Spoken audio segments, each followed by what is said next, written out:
Remember that your worth does not come from human approval.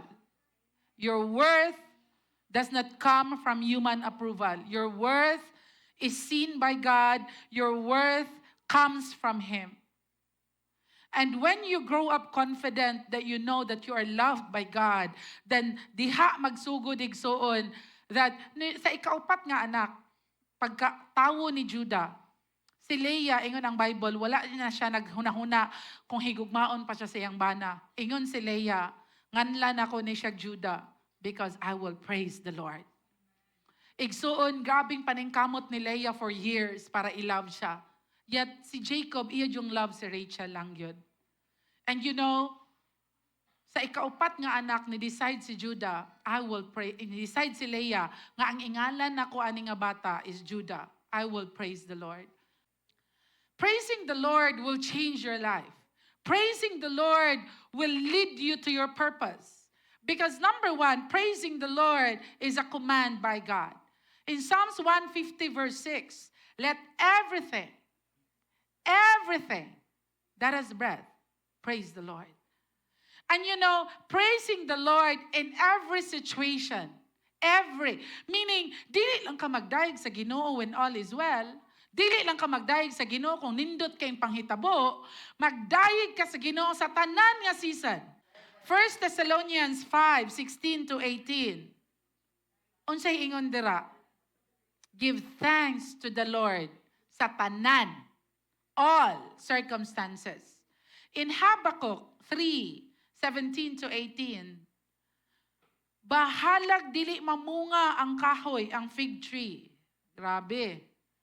Bahalag walay bunga ang vine, walay grapes. Yet, I will rejoice in the Lord. I will be joyful in God, my Savior. Igsoon, pipila sa ato ano moingon na lisod kay karon, nasakitan ko, pait kayo, di ko mosimba. Di ko mag-Bible study, di ko matog di group, di ko okay. Igsoon, sa season niya dili ka okay.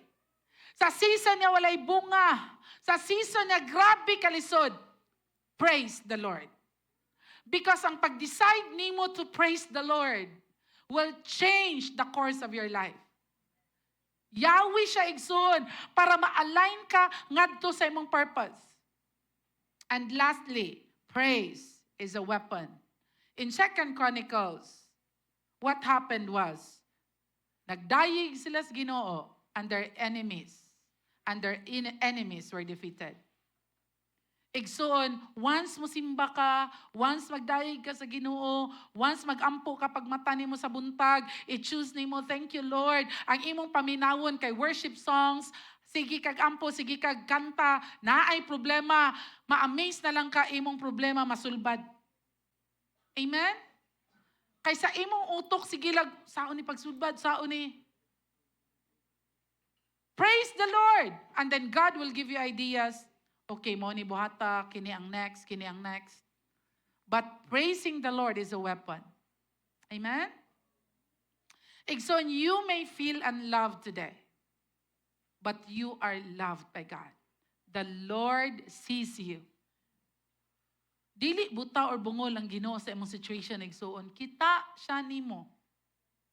As we close today, let us all stand up as our worship team would lead us in the amazing love nga song.